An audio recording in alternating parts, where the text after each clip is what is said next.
না সরে কণিকাটা দিয়ে শুরু করো। নাম দিয়ে লেখা তো? হ্যাঁ, সূচিপত্র আছে।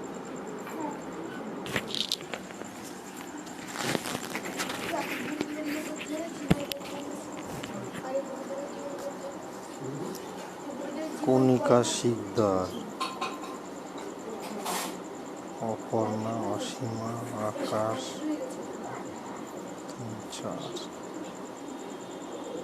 34 পৃষ্ঠা।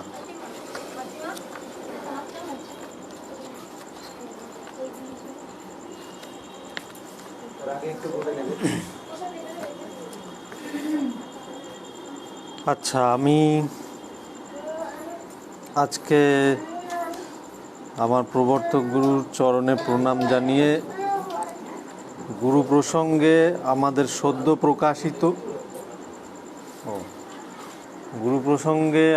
সদ্য প্রকাশিত কৃপালিপি একটুখানি পড়ে শোনাবো সবাইকে। একটু মন দিয়ে শুনবেন যে গুরু চরণে থেকে আমরা কি কি পেয়েছি তারই আত্মকথা আর কি, আর কিছু নয়। যা হোক, আমি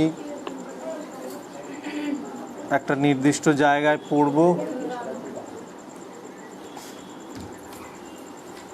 সেটা হচ্ছে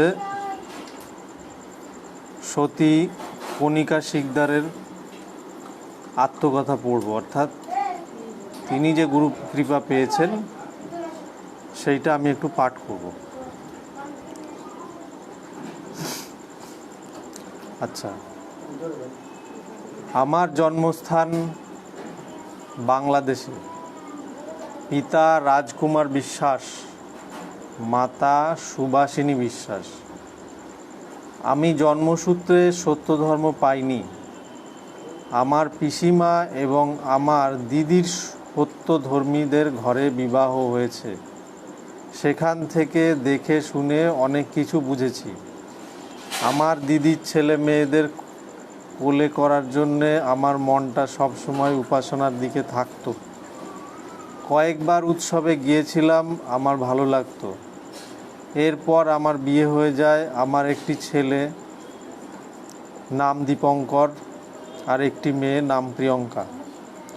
বিয়ের পরে এবং আগে সকল কল্পিত দেবদেবীর পূজা করতাম, কিন্তু আমার কিছুই ভালো লাগতো না। একদিন এক বৈষ্ণব আমার বাড়ি এলো, সারা রাত গান বাজনা হলো। পরের দিন যাওয়ার সময় বললেন, দীক্ষা না নিলে আমি আর তোমার বাড়ি আসবো না। কথাটা শুনে আমার মনটা খুব খারাপ লাগলো। আমার মনে হলো এটা একটা হিংসার কথা। ওই লোকটির কাছে আমি কখনো দীক্ষা নেব না। এরপর ছোট মেয়েকে নিয়ে একাই উৎসবে যাওয়া শুরু করলাম। আমার খুব ভালো লাগতো। উৎসব থেকে ফেরার সময় আনন্দ করতে করতে ফিরতাম। আমার খুব কান্না পেত। গুরুদেবের কাছে কান্না করে বলতাম, গুরুদেব, তোমার কাছে আসলে আমার খুব ভালো লাগে। এভাবে আমি যেন তোমার কাছে আসতে পারি। আমার বোন কল্পনা, দিদির মেয়ে অর্চনা, ওরা কলেজে পড়তো। মাঝে মাঝে এসে উপাসনা গুরু পুজো করতো, আমার ভালো লাগতো। একদিন স্বপ্নে দেখেছি পিতা নিবারণ একটি ঘরে শুয়ে আছেন, আমি দাঁড়িয়ে আছি। আমাকে দেখে বললেন, এ যে আমাদের কেউ। অর্চনা শুনে বলল, তুমি খুব তাড়াতাড়ি সত্য ধর্ম লাভ করবে, কারণ তুমি মহাত্মাকে দেখেছ। আমার স্বামীকে উৎসবে যাবার কথা বলে তুমি যাও, আমার সময় নাই। বানিয়াচর বড় উৎসব চলছে। একদিন স্বপ্নে দেখি, ওহে নাথ প্রাণময়, তুমি কি অপূর্ব ধন। এই 2 লাইন আমি চোখের জলের উপর বসে গান করছি। সকাল হলেই খোঁজ নিয়ে উৎসবে যাই। পথ চিনি না, অন্য লোকের সঙ্গে চলে যাই। উৎসবে গিয়ে ওই গানটি শুনতে পাই। শিশির উৎসব ছিল, গায়ে দেওয়ার জন্যে কিছু ছিল না। একজন দিদিমা লেপ দিয়ে সাহায্য করে। রাতে স্বপ্ন দেখি গুরুদেব হাতে সুতলি নিয়ে প্যান্ডেলের কাজ করছে। আমি দেখে বলি, ওনাকে চিনি, ইনি তো আমার মেজদির গুরুদেব। এভাবে কিছুদিন চলতে থাকে। এরপর ভারতে চলে এলাম। এখানেই আমার জীবনে অনেক গুরু মহিমা রয়েছে। এত তাড়াতাড়ি করে এলাম বলে মনে হলো ভারতে আমার কাজ রয়েছে। ভারতের মাটিতে একটা পরিবার দাঁড় করানো খুব কঠিন, কিন্তু গুরু কৃপা থাকলে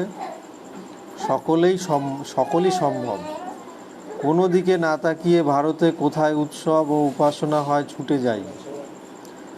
গাতি গ্রামে একটি ভাইয়ের বাড়িতে গিয়ে শুনলাম চম্পা মৃধা বলেছে, আমাদেরকে সত্য ধর্ম প্রচারে সাহায্য করলে আমি তোমাদেরকে 3 লক্ষ টাকা দেব। কথাটি বলল চাঁদপাড়া নিবাসী চিন্ময়বাবু। ওখানে বিশ্বজিৎ ছিল। তখন আমি চিনতাম না ও এই নিয়ে প্রতিবাদ করে। যাই হোক, কথাটি শুনে অনেক ভাবলাম, আর ভাবলাম এর শেষ কোথায় মিলবে। আমার ছোট বোন কল্পনা আমাকে জানালো, দিদি গোবরডাঙ্গা উৎসব হচ্ছে, তুমি যাবে? অন্য উৎসব অনেক দূরে হচ্ছে। সালটি ছিল 2014। আমরা 2 বোন মিলে ওখানে যাই। গিয়ে দেখি সেই বিশ্বজিতের বাড়ি। বাড়ির ভিতরে হবে। বাইরে গুরুদেবের বড় ছবি বড় বড় করে টানানো দেখে আমি বললাম, বোন রে, এদের কতটা সাহস গুরুদেবের ছবি বাইরে টানিয়েছে। এরা পাগল হয়ে গেছে মনে হয়। এবার ভিতরে গিয়ে দেখি 3 জন উপাসনা করছে, প্রবর্তক গুরু, অচিন্ত মণ্ডল ও কালীপদ হীরা। এবার বোনকে বললাম, এ বোন চল আমরা পরের ট্রেন ধরে অন্য উৎসবে চলে যাই। আমরা ভাবলাম এসেছি যখন উপাসনাটা শেষ হোক। গুণকীর্তন চলছে, হেরো মোরে দয়াময়। একটা লাইন 5 থেকে 7 বার গাইছে। এমন উপাসনা উৎসব আমি কোনোদিন দেখি নাই। এমনকি গুরুদেবের ছবিটিও রাখেনি, শুধু একটি ছোট প্রণব রেখে উপাসনা করছে।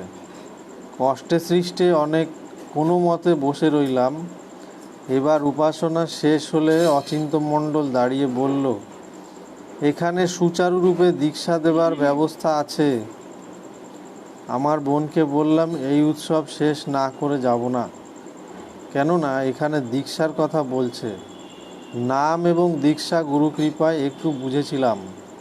দীক্ষা কথাটা শোনার সঙ্গে সঙ্গেই মনে একটা ঝংকার দিয়ে উঠল। উপাসনা শেষ হলো। প্রবর্তক গুরু বাইরে এলে আমি দেখলাম এবং এক দৃষ্টিতে তাকিয়ে থেকে ভাবলাম, এত অল্প বয়স, ইনি আবার দীক্ষা দেবে কি করে সম্ভব? সাদা পোশাক পরা, চোখে মুখে একটা গদগদ ভাব। তাকিয়ে থেকে দেখতে পেলাম একটা সাধকের রূপ। অচিন্ত মণ্ডল বলল, এই মেয়েটি ফ্যালফ্যাল করে তাকিয়ে তোমাকে দেখছে। আমি কিছুক্ষণ পরে বললাম, আপনি শুধু প্রণব রেখে উপাসনা করছেন, গুরুদেবের ছবি রাখেননি? এটা কার নির্দেশে করছেন? তিনি বললেন, পরমপিতার নির্দেশে। আবার বললেন, উপাসনা করলে কি হয়? আমি বললাম, পাপ মুক্তি হয়। উপাসনা করলে পাপ হয় জানা আছে কি? শুনে চমকে উঠলাম। এভাবে আর কিছু কথা হলো। প্রবর্তক গুরুর কিছু শাস্ত্রপাঠ শুনেছি, তাতে কিছু কিছু কথা বুঝতে পারলাম। তিনি বেশি কথা বলতে চায় না, কেমন যেন একটা ভাব দেখা যায়। কালাচাঁদ দাদা আমাকে বলল, চুপ থাক। এভাবে উৎসব শেষ হলো। শেষ রাতে প্রবর্তক গুরুকে বলি, সব দেখে শুনে বুঝে তারপর আসব। শুনে বললেন, নিশ্চয়ই বুঝেই আসা উচিত। একটা অভিনব বার্তা নিয়ে বাড়িতে এলাম, কিন্তু কারো কাছে কিছু বলতে পারলাম না। শুধু আমার বোনঝি অর্চনার কাছে জানালাম একটা সত্যের সাধকের সন্ধান পেয়েছি, এরপর তোমাদের বাঁচাতে পারবো। এই কথাটি অর্চনা শুনে এমন ধিক্কারমূলক উত্তর দিল। কিন্তু অর্চনার সেখান থেকে ফিরে আসতে 6টি বছর কেটে গেল। কানন দিদির সঙ্গে প্রথম দেখা হয়। ওনার মনের কোণে একটা ব্যথা নিত্যক্ষণ যন্ত্রণায় ছটফট করে আর আমাকে বলে ওসব কথা। বড় ছেলের চাকরি নেই, শরীরে অনেক রোগ, বিয়ে করতে চায় না। ছোট ছেলের অনেক দিন বিয়ে হয়েছে, বাচ্চা হয় না। আরও অনেক কিছু নিয়ে কান্নাকাটি করে আমার কাছে বলে। যন্ত্রণায় ছটফট করে আর আমি বাঁচতে চাই না। যন্ত্রণায় ছটফট করে বলে আমি আর বাঁচতে চাই না। আবার বলে কোথাও চলে যাব, এই বলে কাঁদে আর বলে এর কোনো সমাধান আছে কণিকা? আমি বলি হ্যাঁ আছে, সমাধান সত্য ধর্মে আছে। একজন ব্রহ্মদর্শী সাধক আছেন শুনে দিদি স্বস্তি ফিরে পেল। তারপর দিদি বলে আমাকে জোর করবে না, আমার ভালো লাগলে আসবো। আমাকে কোনো দিন দীক্ষা নেওয়ার কথা বলবে না। আমি বলি ঠিক আছে। দাদা সব শুনে বলে ওনাদের সবাইকে নিয়ে একদিন আসতে বলো। এরপর থেকে সত্য ধর্ম নিয়ে আলোচনা হয়, বই দেই। আস্তে আস্তে নানা উপাসনায় যাওয়া শুরু করে। নিজের বাড়িতে অনেক উপাসনা নিয়েছে। একবার বিশেষ অনুষ্ঠানের জন্য ওনার বাড়িতে উপাসনার আয়োজন করা হলো। উপাসনা শেষে কানন দিদির দীক্ষা হবে, সব ঠিক হলো। কেননা কানন দিদি দীক্ষার জন্য প্রবর্তক গুরুর কাছে কেঁদেছিল। আমাকে কেউ বলেনি, আমার ইচ্ছা ছিল দীক্ষার ঘরে থাকব। বিশ্বজিৎ এসে বলে তোমার দীক্ষা হয়নি, তাই দীক্ষার ঘরে যেতে পারো না। আমি শুনে কেঁদে ফেলি, হায় আমি কি অভাগা, আমার ভুল হয়েছে দীক্ষা না নিয়ে। নিজেকে অপরাধী মনে হলো। আমি যে বলেছিলাম আপনাকে পরীক্ষা করেই আসব, আমার সময় হয়নি। যাই হোক, কানন দিদির দীক্ষা হলো। প্রবর্তক গুরু যখন প্রথম এই বাড়িতে আসেন তখন বলেছিলেন এই বাড়িতে বড় উৎসব হবে। শুনে অবাক হয়েছিলাম ও আনন্দ হয়েছিল। একদিন দিদি বলেছিল আমার মতো কেউ গুরু কৃপা পায়নি।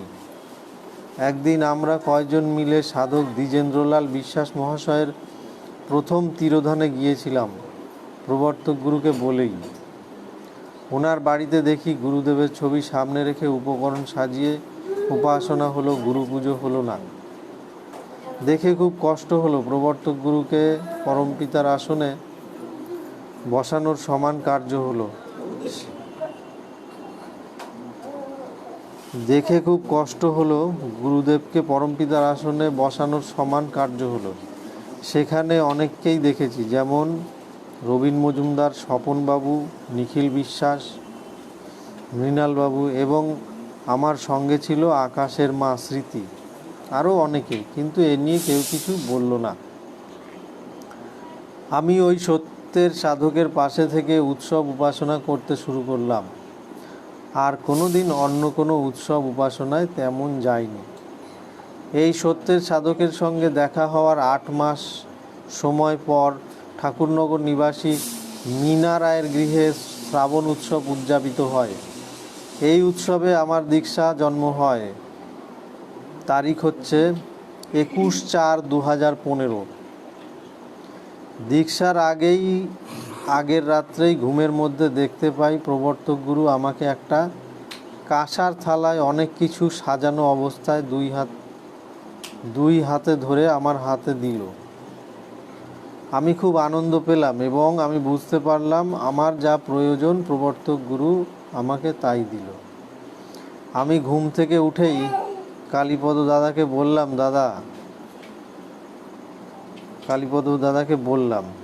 দাদা বলল তুমি আর দেরি করবে না। আমার তো হলো, কিন্তু দাদার পেতে 5 বছর সময় লেগে গেল। কাছে না আসলে বুঝতে পারবেন না। জানতে হলে, বুঝতে হলে গভীরভাবে উপাসনা করতে হবে।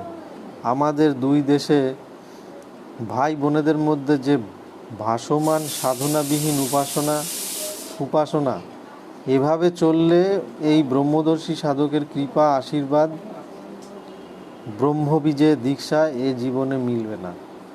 তার কাছে এসে উপাসনা করলে ভক্তি, বিশ্বাস, একাগ্রতা লাভ করা যায়। আমরা নিরাকারের উপাসক, তাই প্রণব রেখে উপাসনা করা শিখেছি। মা আদরমণিকে মা ডাক শিখিয়েছে, সুচারুরূপে উপাসনা পদ্ধতি শিখিয়েছে, ধ্যান সহজে কিভাবে হয় নতুন রূপে গুরু পুজো করতে শিখেছি। গুরু বরণ ইত্যাদি এসব কিছুই নতুন না। গুরুদেব সব লিখে রেখে গেছেন, সঠিক ধারকের অভাবে পিছিয়ে ছিলাম।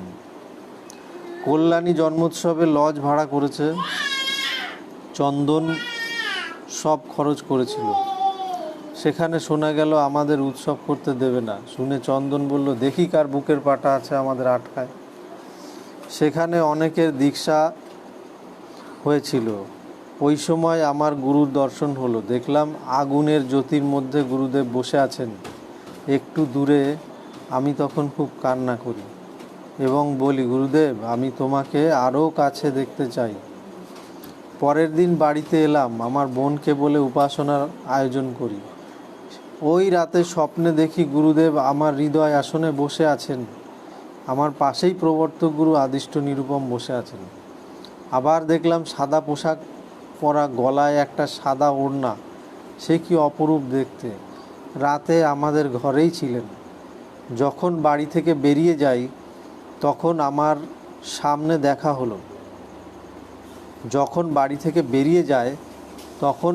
সামনে দেখা হলো। একটু আমাকে দেখে দাঁড়ালো, আবার দ্রুত চলে গেল।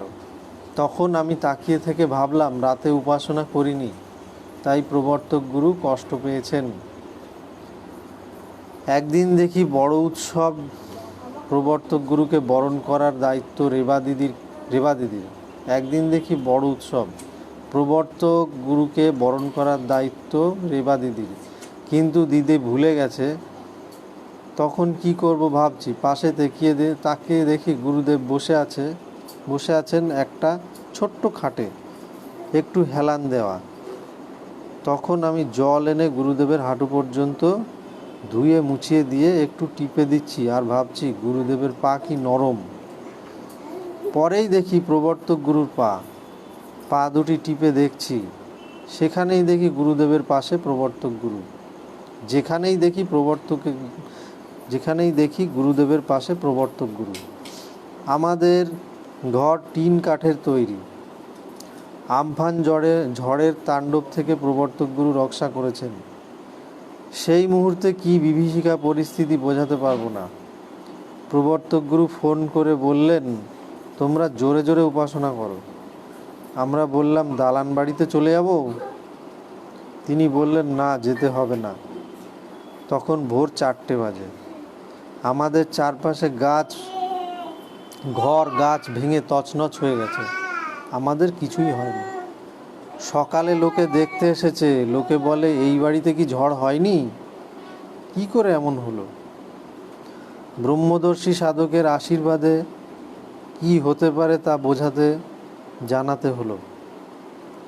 রীতিমতো সাধনা উপাসনা নির্দেশ পালন করে ভক্তি বিশ্বাসে অটল থাকতে পারলেই এমন ধন লাভ করা যায়।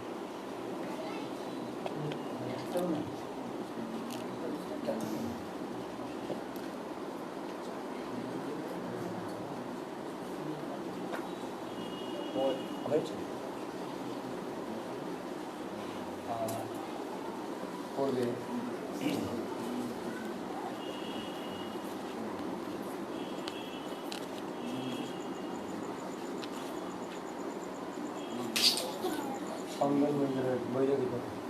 চন্দন বৈরাগী হচ্ছে 43।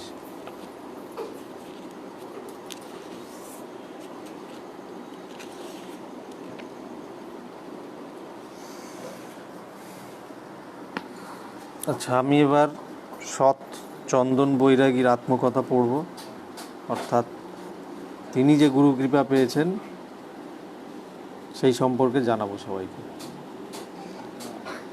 আমি জন্মসূত্রে হিন্দু ধর্মের অন্তর্গত মতুয়া সম্প্রদায়ের ভুক্ত। ছোট থেকে দেখে আসছি মা ও বাবাকে ওইরূপ কার্য করতে। ছোট থেকে অনেক ভুগেছি, বাবার গুরুর কৃপা কিছুই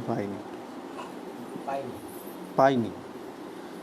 একজন শিবের আরাধনা করে, তার সঙ্গে আলাপ হয় এবং সম্পর্ক ভালো হতে থাকে। আমি ওনার সঙ্গেও মিশে গিয়ে শিবের আরাধনা শুরু করলাম। ওই দাদা আমাকে শিব মন্ত্র শেখায় ও বলে, আমি তো আদেশ পাইনি এই মন্ত্র দিতে, তুই ওং নমঃ শিবায় এই মন্ত্র জপ কর। এইভাবেই চলতে থাকে। ওইদিকে শরীরের অবস্থা দিন দিন খারাপ হচ্ছে। একদিন সাধনায় বসি, রাত শেষে একজন গাছের শিকড় খাওয়ায়। আমি ওনাকে চিনি না, আমার রোগ ভালো হয়। এইভাবে কয়েক বছর বাদে বাসনার সঙ্গে পরিচয় হয়। বাসনা বলে, তুমি সত্য ধর্ম গ্রহণ করো। আমি বলি, আমি শিব ভক্ত, শিব ছাড়া কাউকে ভজনা করতে পারবো না। একটু জোরে বল।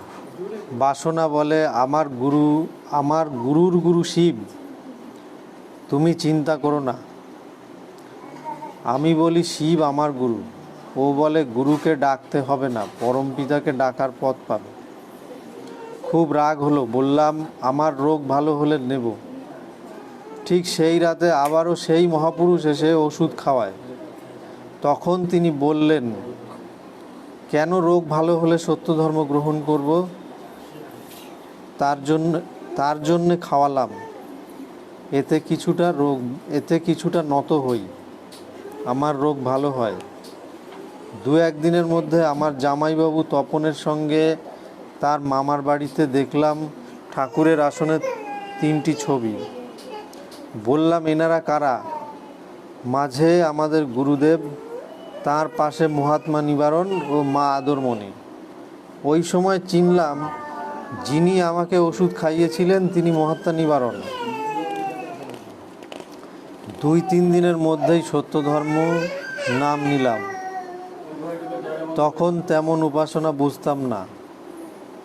তারপর বাসনার সঙ্গে বিয়ে করি এবং ওর কাছ থেকেই উপাসনা শিখি। তখন কিছুটা বুঝতে শিখেছি উপাসনা। এইভাবে উপাসনা করতে করতে উৎসবে যাওয়া শুরু করি। আমি মহামণ্ডলের সদস্যও ছিলাম।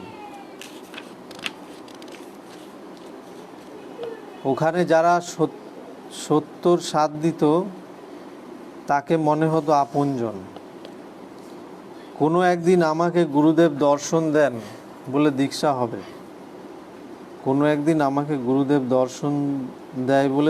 হবে। আমি বলি, লিখে দাও। এতে আর হলো না। আমি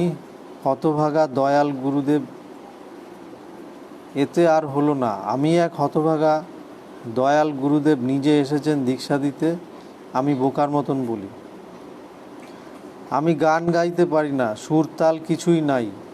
একদিন গুরুদেব হারমোনিয়াম নিয়ে এসে আমাকে বলে, গান শেখায়। তখন বলেছিলাম, লিখে দাও। তারপর আর হলো না। গান এখনও আমি গাইতে পারি না। গান আমি এখনও গাইতে পারি না। একদিন প্রবর্তক গুরুর সন্ধান পেলাম। তখন জানতে পারলাম, প্রকৃতভাবে সত্যধর্মী হতে গেলে দীক্ষা নেওয়া প্রয়োজন। তাই ওনার কাছে দীক্ষার জন্য কাতর প্রার্থনা জানাই। কল্যাণী ঘোষপাড়াতে তিনি বলেছিলেন, গুরুদেব আদেশ দিলে তবেই দেব। সেখানে হলো না। আমি নাছোড়বান্ধা। ওনার সঙ্গে ছত্তিশগড়ে গেলাম। সেখানে আমার বড় মেয়েকে নিয়ে গেলাম। বললাম, যদি গুরুদেব আদেশ দেয়। কিন্তু আমার হলো না। আমার মেয়ের দীক্ষা হলো। আমার মেয়েও কল্যাণীতে বসেছিল, ওখানে হয়নি। বাড়িতে এসে বাসনাকে বলি, ও বলল, চলো আমিও যাব, কি করে দেখি দীক্ষা না দিয়ে পারে। তারপর কল্যাণীতেই আমাদের দুজনের দীক্ষা লাভ হয়। তারিখ ছিল 1-3-2016। এরপর প্রকৃতভাবে উপাসনা পদ্ধতি পাই ও উপাসনা করে শান্তি অনুভব করি। মাঝে মাঝে নানান কারণে উপাসনার ব্যাঘাত হতো। প্রবর্তক গুরুর কাছে জানাতাম, তার ও গুরুদেবের কৃপায় নিরাময় হতো। 2019 সালে একজন নতুন লোককে সত্য ধর্ম নিয়ে আলোচনা করি এবং প্রবর্তক গুরুর গুণ আলোচনা করি। একদিন আমাকে বলে, আপনি আমাকে নিয়ে চলেন আপনার প্রবর্তক গুরুর বাড়িতে। আমি নিয়ে যাই এবং ওই দিন বাড়িতে আসার পরে উপাসনায় বসি। কিছুক্ষণ পর আমার হালকা ঘুম আসে। ঠিক ওই সময় প্রবর্তক গুরুদেব মনে হলো এক নিমেষের জন্য আমার চোখের সামনে ভেসে উঠলেন। এই ঘটনা প্রবর্তক গুরুকে জানাই। তারপর তিনি বলেন, তোমার প্রতি গুরুদেব প্রসন্ন হয়েছিল। কোনো একদিন কীর্তন করছি সত্য সনাতন পতিত পাবন, আর দেখি মহাত্মা ভোলানাথ, কিন্তু সামনে থেকে নয়, মাথার পিছন থেকে। এই বিষয়ে একদিন প্রবর্তক গুরু আলোচনা প্রসঙ্গে বলেছেন, মাথার পিছন কেন, সর্বদিকই দর্শন হয়। আমি বলে উঠি, আমি মাথার পিছন দিক দিয়েও দর্শন করেছি। 2019 সেই আমার মেজ মেয়ে অঙ্কিতার পরীক্ষা শুরু হবে শনিবার। শুক্রবার রাতে আমি অফিসে আমার কাজে ব্যস্ত। ওই সময় ফোনে জানায় পেটে ব্যথা, বমি। আমি দোকান থেকে ওষুধ নিয়ে যাই এবং খাওয়াই এবং প্রবর্তক গুরুকে জানাই। তিনি বলেন, চিন্তা করো না, ও পরীক্ষা দেবে। যাই হোক, ওষুধ চলছে। আমি উপাসনায় বসি ও প্রবর্তক গুরুকে জানাই। আপনি দেখেন, রাত 2টোর সময় আমার ছোট মেয়ে বলে, দিদির অবস্থা খুব খারাপ। আমি আবার জানাই। তিনি বলেন, বেশি করে জল খাওয়াও। তাই খায় এবং আরও খারাপ অবস্থা হয়। তখন ভোর 4:45 সময় প্রবর্তক গুরু বলে, 1 গ্লাস জল নিয়ে ঢেকে রেখে ঠিক 10 মিনিট পরে খাওয়াতে হবে। আমি দেখি জল নড়ছে। আমি ভাবি প্রবর্তক গুরু এসে গেছে। 12 মিনিট হয়ে যায়। তখন প্রবর্তক গুরু ফোনে বলে জল খাওয়াতে। আমি তখনই জল খাওয়ালাম। মেয়ে সাথে সাথে উঠে প্রচুর বমি করে, আর ওঠার ক্ষমতা ছিল না। তার আশীর্বাদে উঠে যায় এবং সকাল 6টার সময় পরীক্ষা দিতে যায়। একদিন প্রবর্তক গুরুকে বলি, উপাসনা করার জন্য ভোরে এসে দেখা দিয়ে ডেকে দিলে ভালো হয়। ভোরে এসে দেখা দিয়ে ডাকে, ওই মুহূর্তে উঠে বসি এবং উপাসনা করায়। আমি মহাপাপী, অলসতার জন্যে অন্যায় বারবার করি, ঠিকমতো ভালো উপাসনা করি না। শ্রাবণ উৎসবের শেষের দিন রাতে ঘুম থেকে উঠে বাড়ি আসার সময় আমার কোমরে ব্যথা অনুভব করি। বাড়ি আসার পর আস্তে আস্তে প্রচণ্ড ব্যথা বাড়ে এবং একা ওঠা চলা প্রায় দুষ্কর হয়ে ওঠে। হোমিওপ্যাথি ওষুধ খাচ্ছি, কিন্তু কাজ হচ্ছে না। ভাবলাম প্রবর্তক গুরুকে বলি, তারপর না বলে আর পারলাম না। এদিকে আমার উপাসনার জন্য নিমন্ত্রণ করতে হবে। যাই হোক, শেষে প্রবর্তক গুরুকে বলি। এরপর ওনার কথায় ব্যথা ঠিক হয়ে যায়। তখনের মতো নিমন্ত্রণের কাজ হয়ে যায়। তারপর 3 দিন বাদে একটু ব্যথা করেছিল।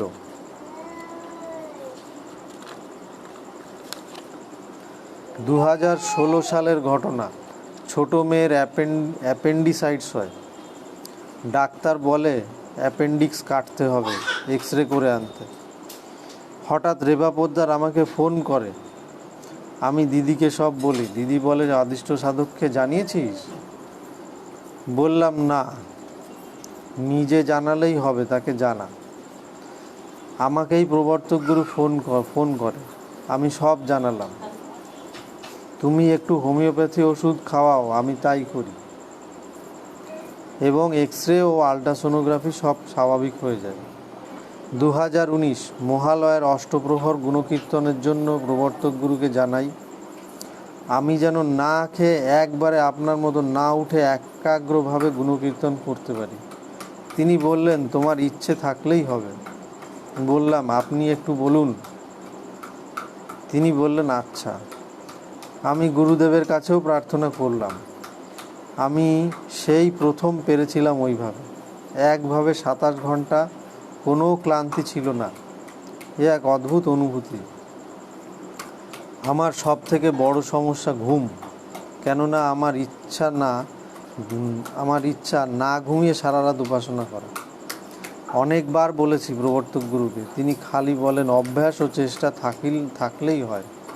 প্রবর্তক গুরু আমাকে কৃপা করেছেন, কিন্তু ঘুম আমার কাল হলো। মাঝে মাঝেই নানানভাবে সাহায্য করতেন আমাকে উপাসনার জন্য। এই মহা অধিবেশনোৎসবে এসে আমার সেই কাল ঘুম চলে গেছে।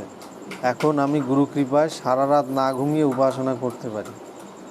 আমার একটা প্রবল বাসনা, সারা রাত গুরু প্রসঙ্গ করতে পারি।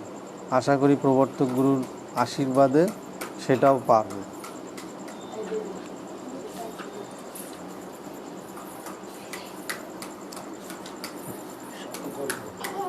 সঙ্গর পায়ে ঝিঝি ধরে যাচ্ছে।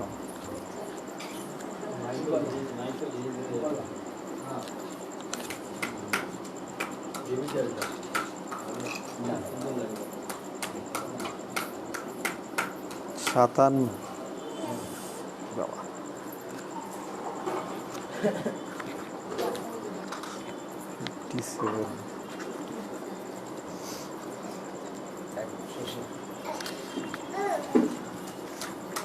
আচ্ছা, এরপর সৎ সংকল্প বিশ্বাস।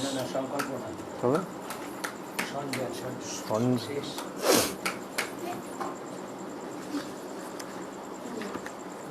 আচ্ছা, একটু ভুল বলেছিলাম, সংকল্প নয়, সৎ সঞ্জয় বিশ্বাস। জন্মের পর যখন বুঝতে শিখেছি তখন থেকেই আমার মা বাবা সত্য ধর্মের নাম প্রাপ্ত। দাদু দিদিমা ও আমার জন্মের 20 বছর আগে থেকে আমরা নাম প্রাপ্ত। ছোটবেলা থেকে আমার দাদু আমাকে বিভিন্ন উৎসবে নিয়ে যেত। আমিও খুশিতে যেতাম, গান গাইতাম, উৎসবের বিভিন্ন কাজ করতাম, প্যান্ডেল থেকে শুরু করে রান্না বাজার করা ইত্যাদি ইত্যাদি। যখন 13-14 বছর বয়স তখন আমাকে পুলিনবাবুর কাছ থেকে নাম দিয়ে দেয়। এভাবে জীবনের 38 বছর পার হয়ে যায়। তারপর আদিষ্ট সাধক ঈশ্বর নিরুপম আমাকে প্রকৃত দীক্ষিত করেন, আমার নতুন জন্ম হয়। তখন থেকে বুঝতে পারলাম সত্য ধর্ম যথার্থ বিষয় পরিপূর্ণ। যে ধর্ম অসৎকে সৎ করে। যখন বুঝতে পারলাম এই পথ জগতে আর নাই বা আর দেখাবার শক্তিও কারো নাই। সত্য ধর্ম যুক্তিহীন কথা বলে না, কল্পনার জগতে চলে না। পরিশেষে বলতে চাই, বর্তমান প্রবর্তক গুরুদেবকে পেয়ে সত্যের সঠিক রূপ অন্তরস্থ করতে পেরেছি। ছোটবেলা থেকে জানতাম, শুনতাম গুরুদেব কৃপা করে, কিন্তু বিশেষভাবে উপলব্ধি করতে পারিনি। তবে দীক্ষা পাওয়ার আগে আমার চেম্বারে বসে ব্যাকুলভাবে গুণকীর্তন করতাম। শারীরিক ও মানসিকভাবে অসুস্থতার জন্য গুরুদেবের কাছে ব্যাকুলভাবে প্রার্থনা করেছিলাম, গুরুদেব আমাকে এই সব যন্ত্রণা থেকে রক্ষা করো এবং আমি মুক্তি পেতে চাই। প্রার্থনা করার 1 মাসের ভিতর প্রবর্তক গুরু আমাদের বাড়িতে আসেন ও আমি দীক্ষা প্রাপ্ত হই। তখন থেকেই আমার সমস্ত যন্ত্রণা আস্তে আস্তে কমতে থাকে। অতএব আমি বলতে চাই, এগুলো কি গুরুকৃপা ভিন্ন সম্ভব হয়? 23/4/2017 তারিখে আমরা প্রবর্তক গুরুর কাছে থেকে দীক্ষাপ্রাপ্ত হই। তারপর থেকে আমার এটাই উপলব্ধি হয়েছে যে সত্য ধর্ম যে সুবিশাল, সত্য ধর্ম যে মহাগিরি, সত্য ধর্ম ছাড়া যে মানুষ সহজে পশু থেকে মনুষ্যত্বে পরিণত হয় না। সত্য ধর্ম যে অসৎকে সৎ করে। সত্য ধর্মে নিরাকার পরমপিতার উপাসনা হয়। সমস্ত উপলব্ধি বর্তমান প্রবর্তক গুরুর কাছ থেকে দীক্ষাপ্রাপ্ত না হলে এসব কোনো জ্ঞানই আমি পেতাম না।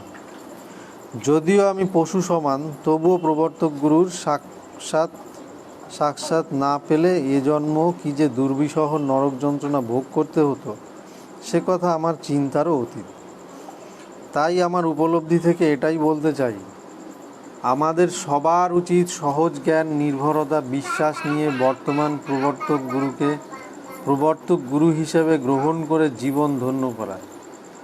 আমরা যদি বর্তমান প্রবর্তক গুরুকে যথাযথ ভক্তি করতে সমর্থ হই, তাহলে ঈশ্বর গুরুনাথ আমাদের প্রতি সদয় হবেন। তাছাড়া আমাদের অন্য কোনো উপায় নাই। জীবনে ছোটবেলায় বুঝতে শিখেই সত্য ধর্মের উৎসব এবং গুরু পুজোয় অংশগ্রহণ করতে শুরু করেছিলাম। এখনও সেভাবে চলছে। তবে এটুকু বুঝতে পেরেছি যে আমরা পার্থিব বিষয়ে যতই মত্ত থাকি না কেন, গুরুর কৃপা ছাড়া জীবন চলেই না। আমি যখন কোনো সমস্যায় ও অসুবিধায় পড়েছি তখন গুরুদেবের কৃপা উপলব্ধি করেছি এবং সব সমস্যার থেকে মুক্তি পেয়েছি এবং বর্তমানেও পেয়ে যাচ্ছি। আমি যখন একান্ত মনে কোনো সমস্যা নিয়ে গুরুদেবের কাছে প্রার্থনা করছি, আমার সমস্ত প্রার্থনা গুরুদেব মঞ্জুর করে দিচ্ছেন। এটা আমার জীবনের পরম প্রাপ্তি। কিন্তু বড়ই পরিতাপের বিষয়, উপকার পাওয়ার পর মুহূর্তে গুরুদেবকে ভুলে যাই। দীক্ষাপ্রাপ্ত হওয়ার পর প্রায় 1 মাস গত হতে চলল। প্রবর্তক গুরুদেব আমাকে ফোন করে বললেন, কী খবর সঞ্জয়, বাজে চিন্তায় থাকো কেন? পরমপিতার চিন্তায় থাকতে পারো না? তখন আমি ভীষণ ভয় পাই ও বেশিরভাগ সময় মন্ত্র জপ করতে থাকি। এভাবে 2-3 দিন গত হতে থাকলো। পরদিন বেলা 12টায় বাড়িতে গিয়ে বিছানায় শুয়ে মালা নিয়ে বীজ জপ করতে করতে ঘুম ঘুম ভাব হয়েছে। তখন আমি দেখি আমাদের টিউবওয়েলের পিঁড়িতে বসে গামছা পরে খালি গায়ে গুরুদেব বসে হাত পা পরিষ্কার করছে। পাশে কে যেন সাদা পাঞ্জাবি পরা দাঁড়িয়ে আছে, মুখটা দেখা যায় না। তখন আমি পাঞ্জাবি দেখে বুঝলাম আমাদের প্রবর্তক গুরুদেব এই ধরনের পাঞ্জাবি পরে, অর্থাৎ প্রবর্তক গুরু পাশে দাঁড়িয়ে আছেন। 10/11/2017 তারিখে বুধবার আমাদের সমদর্শন হয়। 3 মাস গত হলো। রাত্রে স্বপ্নে দেখছি আমি বেন্দা গুরুদেবের বাড়িতে বেড়াতে গেছি। গিয়ে দেখি গুরুদেব কাঁচা ঘরের বারান্দায় বসে আছেন। সামনে একটা ছোট চৌকি পাতা রয়েছে। গুরুদেব এরপর কী যেন লেখার কাজে ব্যস্ত। আমি চৌকির পাশে গিয়ে বসেছি। গুরুদেব আমাকে বলছেন, তোমাদের বাড়িতে যেতে এখন তো অনেক সুবিধে হয়েছে, কারণ রাস্তা দিয়ে গাড়ি চলে। আমি বললাম হ্যাঁ। গুরুদেব বললেন, আগের দিনে কত কষ্ট করে যেতে হতো লঞ্চ স্টিমারে। পাশে গুরুদেবের পুত্রবধূ দুপুরের খাবার নিয়ে বসে আছেন। গুরুদেব পুত্রবধূকে বলছেন, ওদিকে উৎসব হলে তোমাদের নিয়ে যাব। তখন গুরুদেবের পুত্রবধূ বলছেন, লঞ্চে আমি যাব। লঞ্চে আমি যাব না, ভয় করে। 26/8/2017 তারিখে আমার মা সকালে অসুস্থ অবস্থায় হাসপাতালে ভর্তি হন। তখন থেকে মা অজ্ঞান অবস্থায় রয়েছেন প্রায় 24 ঘন্টা। পরের দিন সকালে প্রবর্তক গুরুকে জানালাম। প্রবর্তক গুরু আমাকে বললেন, দেখো, পরমপিতা যা করেন মঙ্গলের জন্যই করেন। তারপরেও আমি স্থির থাকতে পারছি না। এদিকে মায়ের প্রাণ যায়। তখন বিকেল 4টে বাজে। 27/8/2017 তারিখ। আমি প্রবর্তক গুরুকে ফোন করে বলছি, আমার মায়ের অবস্থা খুব খারাপ, আপনি কিছু একটা করুন। আরও বললাম, আমার মাকে কিন্তু ভালো করে দিন, প্রায় হুমকির সুরে। মা যেন মারা না যায়, সমদর্শন করতে পারেন। তখন প্রবর্তক গুরু বললেন, ঠিক আছে, শান্ত হও। যখনই বললেন ঠিক আছে, তার 30 মিনিটের মধ্যে মায়ের জ্ঞান ফিরে আসলো ও কথা বলতে শুরু করলো। সেদিন রাত থাকার পর পরের দিন সকালে সুস্থ অবস্থায় মা বাড়ি ফিরে আসে। তখন থেকে এখনো পর্যন্ত মা ভালো আছে। 2019 সালে বাড়ির সকলে মিলেই সমদর্শন সাধনা শুরু করেছিলাম।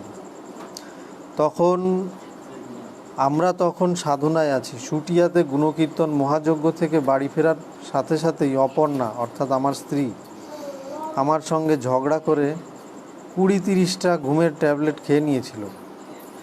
অজ্ঞান ও অচৈতন্য অবস্থা।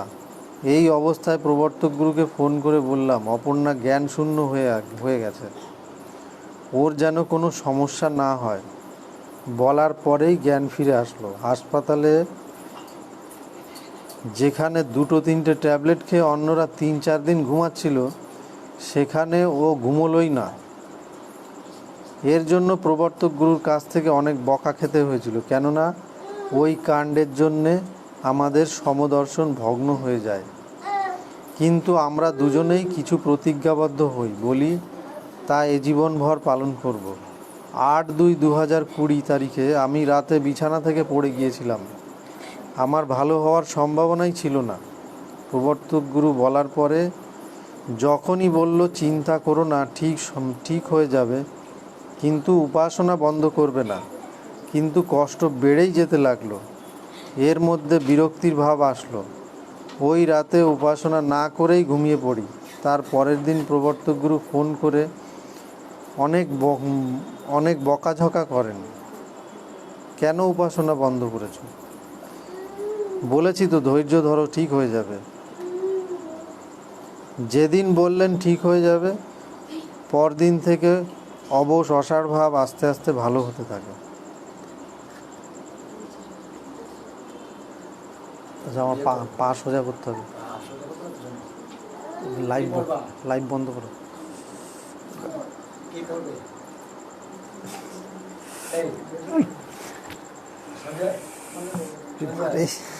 বাবা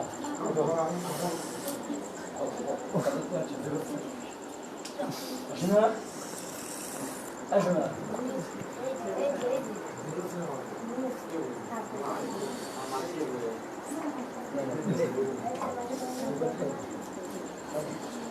ভালো আমার কথাটা দেওয়া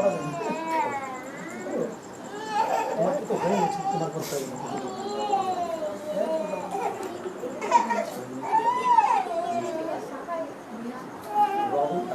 যেগুলো যেগুলো রবল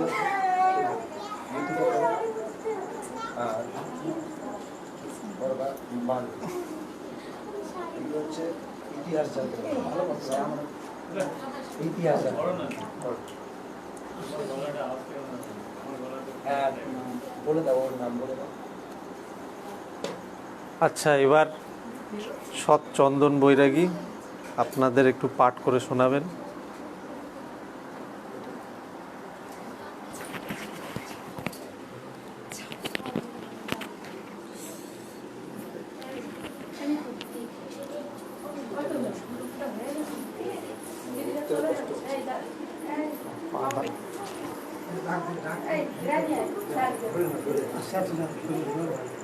অনেকক্ষণ বসে তো না, অনেকক্ষণ বসেছে তো বসে না।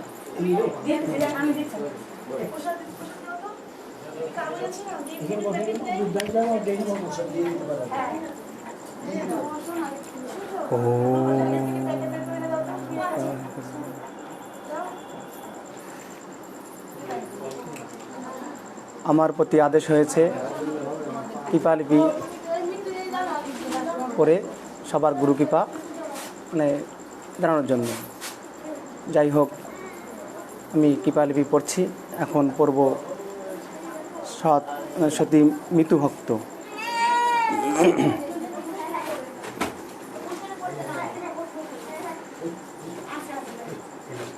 মৃত্যুভক্তর গুরু কৃপা পড়ছি, আপনারা সবাই মনোযোগ দিয়ে শুনবেন। আমি আমার বিয়ের আগে সত্য ধর্ম নাম কখনো শুনিনি। আমার বিয়ের পর আমার স্বামীর মুখে শুনলাম সত্য ধর্মের কথা। আমার স্বামী আমাকে বারবার বোঝালো সত্য ধর্মের দীক্ষা নেওয়ার কথা। আমার নিজের কোনো মতামত ছিল না। আমি শুধু জানতাম, কিছু বলতাম না। তারপর ও বিদেশে চলে যায়। যাওয়ার 1 মাস পর মেজদার কাছে একটা খাতা পাঠায়। তার মধ্যে লেখা ছিল পরমেশ্বরের গুণকীর্তন আর গুরুগীতা। আমি প্রায় ওই গুণকীর্তন করতাম এবং গুরুগীতা পাঠও করতাম। এরকম করতে করতে মনটা কেমন হয়ে যাচ্ছিল। আমার মনে হতে লাগলো যে আমাদের দীক্ষা নেওয়াটা দরকার। আমার স্বামী 1.5 বছর পর বিদেশ থেকে ফিরে আসে। তারপর আমি দীক্ষা নেওয়ার কথা জানালাম। তারপর এক গুরুভাই আমাদের সত্যধর্ম বই থেকে ওং সত্যং পূর্ণম অমৃতম ওং এই জপ করার জন্য বলে দিলেন। এরকম করে প্রায় 3-4 বছর কেটে যায়। তারপর একদিন আমি জানতে পারি বর্দি আমার বড় যা দীক্ষা নিয়েছে। বর্দির মুখে শুনি একজন আদিষ্ট সাধকের কাছ থেকে দীক্ষা নিয়েছেন। তারপর আমি জানলাম যে আমার আগে যে দীক্ষা নিয়েছি, যে ওটা দীক্ষা না, নাম প্রাপ্ত আমারও খুব ইচ্ছা হলো দীক্ষা নেওয়ার। আমার দীক্ষার জন্য প্রস্তুত হচ্ছিলাম, এমন সময় শুনলাম বরদার দীক্ষা হয়নি, ফিরে এসেছে। শুনলাম ওখানে নাকি দীক্ষা চাইলেও পাওয়া যায় না। অনেক ভাবলাম আমরা কি দীক্ষা পাবো? তারপর মন স্থির করলাম যা হবে পরে দেখা যাবে। 1 মাস পরে জন্মোৎসব, সেটি আমাদের বাড়িতে হয়েছিল 7/12/2014 তারিখে। সেখানে প্রথম যখন আদিষ্ট সাধককে দেখলাম আমার কেমন যেন লাগছিল। মুখভর্তি দাড়ি, গোপ, চুলগুলো এলোমেলো, দেখলে পছন্দ হয় না। ওনাকে দেখে প্রণাম করলাম। 6 তারিখ উদ্বোধন, নিজেদের বাড়ির উৎসব, অন্যরকম অনুভূতি। আদিষ্ট সাধক যখন শাস্ত্রপাঠ করতেন আমার খুব ভালো লাগছিল। প্রায় 3 দিন শাস্ত্রপাঠ শুনেছিলাম। যাই হোক, উৎসবের শেষ দিন গুরু পূজার পরে আমাদের দীক্ষা হয়। খুব আকুলভাবে প্রার্থনা করি, তারপর আমাদের দীক্ষা হয়। দীক্ষার কিছুদিন বাদে আমরা বাড়ি ফিরছিলাম সকলেই সাইকেলে চড়ে। অর্ধেক রাস্তায় আসার পর দেখছি 6-7টা কুকুর আমাদের পিছু নিয়েছে। এমন অবস্থায় কুকুরগুলো না কামড়ে যাবে না, খুব জোরে ছুটে আমাদের পিছনে। আমার স্বামী তো প্রায় কেঁদেই ফেলেছিল। আমরাও খুব ভয় লাগছিল। হঠাৎ করে আমার মনে পড়ল বীজমন্ত্রের কথা। সঙ্গে সঙ্গে বীজমন্ত্র জপ করতে লাগলাম চোখ বন্ধ করে। অনেকক্ষণ পর চোখ খুলে দেখি কুকুরগুলো আমাদের পিছনে নেই। আমি তখন বুঝতে পারলাম যে বীজ জপ করার জন্য কুকুরগুলো চলে গেছে। দীক্ষা নেওয়ার পর ঠিকমতো উপাসনা করতাম না। মাঝে মাঝে বিকেলবেলা গান করতাম। আস্তে আস্তে ভালো লাগতে শুরু করলো। তারপর প্রতিদিন বিকেলবেলা আধ ঘন্টা করে গান করতাম। অবশ্য আমি গান খুব পছন্দ করি। এমন করে 1 বছর পার হয়ে যায়। পরের বছর আমাদের বাড়িতে 2017 সালে শিশির উৎসব হয়েছিল। আমি বাড়িতেই ছিলাম। উৎসব করার তেমন আগ্রহ ছিল না।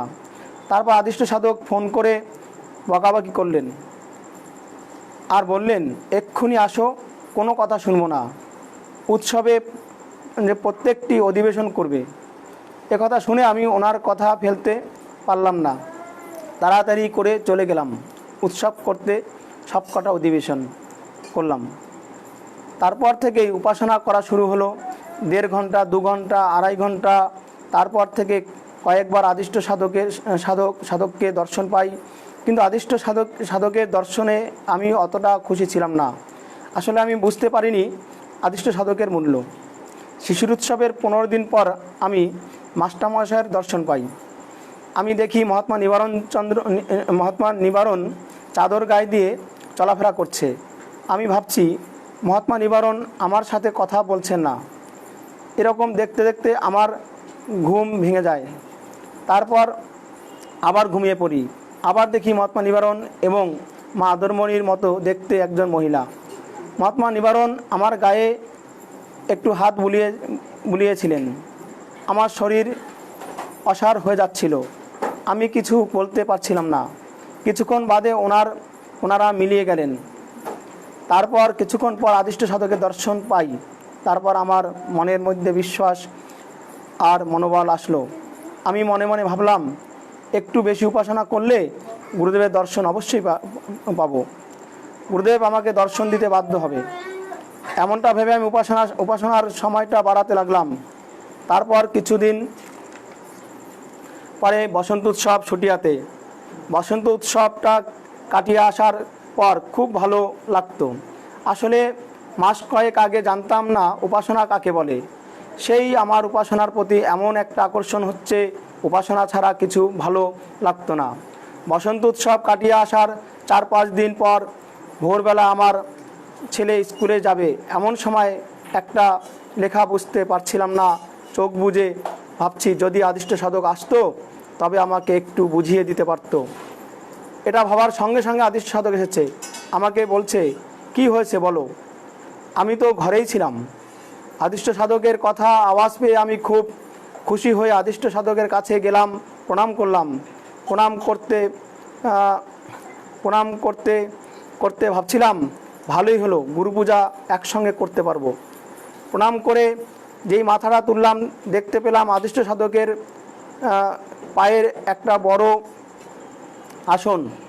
সেই আসনে বসে আছেন গুরুদেব। নিজের চারদিকে উলুধ্বনি, শঙ্খধ্বনি এবং চারদিকে চন্দনের গন্ধ, মনে হচ্ছে স্বর্গ। গুরুদেব কিছুক্ষণ বাদে মিলিয়ে গেলেন। তারপর আবার মহাত্মা নিবারণ ওই একই আসনে। এইরূপ দৃশ্য দেখে আমার চোখ দিয়ে জল গড়িয়ে পড়ছিল, কোনো কথা বলতে পারছিলাম না। তারপর সবেই মিলে গেলেন। আমি নিজেকে ধন্য মনে করি, তিনজনের দর্শন একসঙ্গে পেয়েছি। 3/5/2018 রাত 11:30 বাজে।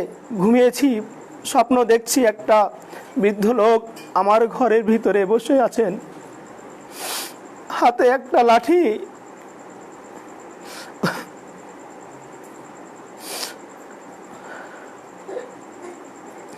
ওনাকে দেখে আমি খুব ভয় পাচ্ছিলাম।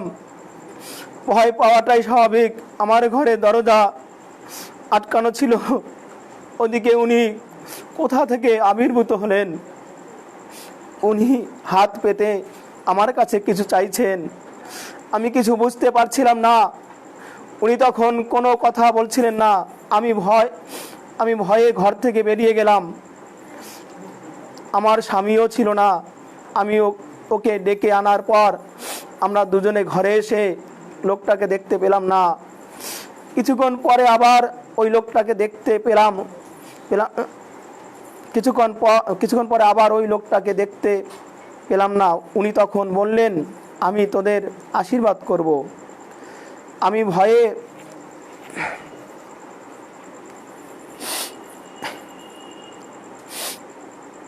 ভয়ে বললাম, আমাদের আশীর্বাদের দরকার নেই, আমরা আপনাকে চিনি না। তারপর লোকটা জোর করে আমার স্বামীকে মাথায় হাত দিয়ে আশীর্বাদ করলেন। তারপর আমার কাছে আসলেন, আমার মাথায় হাত রাখলেন। রাখার সঙ্গে সঙ্গে আমার ভয় দূর হয়ে গেল। তারপর লোকটা বলল যে আমার খুব খিদে পেয়েছে, আমাকে কিছু খেতে দিবি? একথা শুনে আমি ওনাকে ভাত খেতে দিলাম। উনি খেয়ে তৃপ্ত হলেন। তারপর আমাকে বললেন যে আমার জন্য একটু পান নিয়ে আয়। আমি পান আনতে যাচ্ছি। তখনই লোকটা হাসতে লাগলেন। আমি পিছন দিকে তাকালাম। উনি আমাকে বললেন, তুই আমাকে চিনতে পারলি না? তুই তো আমাকে দেখেছিস। একথা বলার সঙ্গে সঙ্গে আমি খুব কান্না করছিলাম। ওনার কাছে এসে দেখি উনি নেই। 7ই অক্টোবর 2018 আমি শুটিয়া গিয়েছিলাম। ওখানে অষ্টপ্রহর গুণকীর্তনের অধিবেশন এবং মা আদরমণি জন্মদিন উপলক্ষে উপাসনা। ওখানে অধিবেশন ভালো মতোই কাটলো। তারপর 9/10/2018 ইংরেজি 22শে আশ্বিন মঙ্গলবার আমি বাড়ি ফিরে আসিলাম। বাড়ি ফিরে ওই দিন আমি মা আদরমণি দর্শন পাই। আমি দেখি বাড়িতে উপাসনা দেব, কিন্তু আমার কোনো পয়সা এবং কোনো খাবার নেই। মা আদরমণি আমার ঘরে সব খাবার নিয়ে এসেছেন, নিজে পরিবেশন করছেন। আমি তাকিয়ে দেখলাম, আসলে আমার মতো সৌভাগ্যবতী কজন আছে জানি না। প্রত্যেক পদে পদে কৃপা পাই।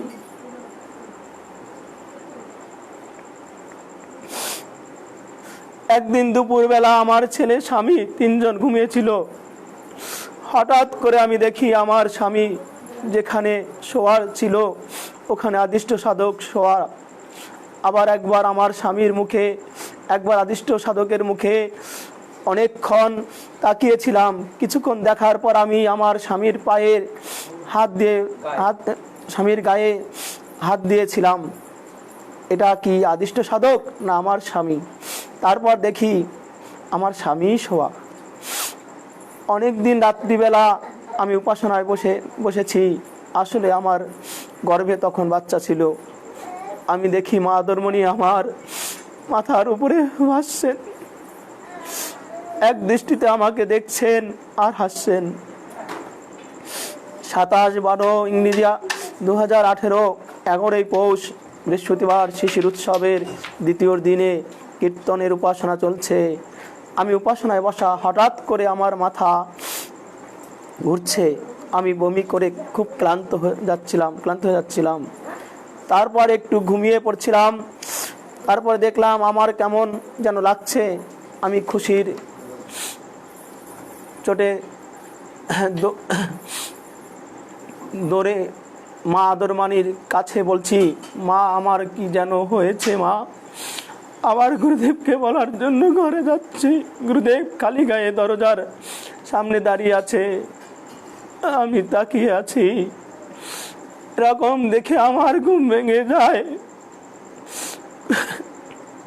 20 ফেব্রুয়ারি বুধবার 2019 রাতে আমি নৈশ উপাসনা করছিলাম। হঠাৎ করে আমার চোখটা একটু লেগে গেছিল। আমি তখন দেখলাম মা আদরমণি আমাকে ব্রহ্মস্তোত্র পাঠ করে শোনাচ্ছেন। এক পাশে গুরুদেব দাঁড়িয়ে রয়েছে। গুরুদেব মা আদরমণির জন্য অপেক্ষা করছেন। আমি সত্য ধর্মে আসতে পেরে নিজেকে ধন্য মনে করছি। একদিন স্বপ্নে দেখছি একটি উৎসবে গেছি, আদিষ্ট সাধক ছিল না। ভাবছি কে গান করবে। কয়েকজনকে জিজ্ঞাসা করার পর সবাই বলছে।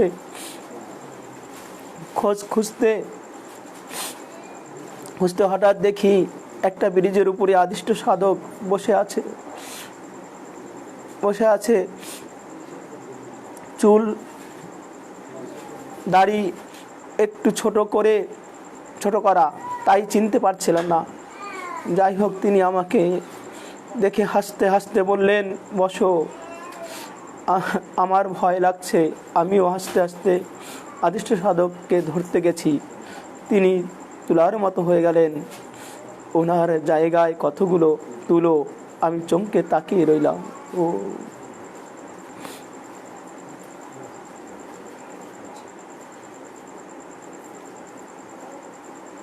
কি করবো? ও আমার প্রণাম নিও। হ্যাঁ, আমার পর তো গুরুদেব প্রণাম নিও।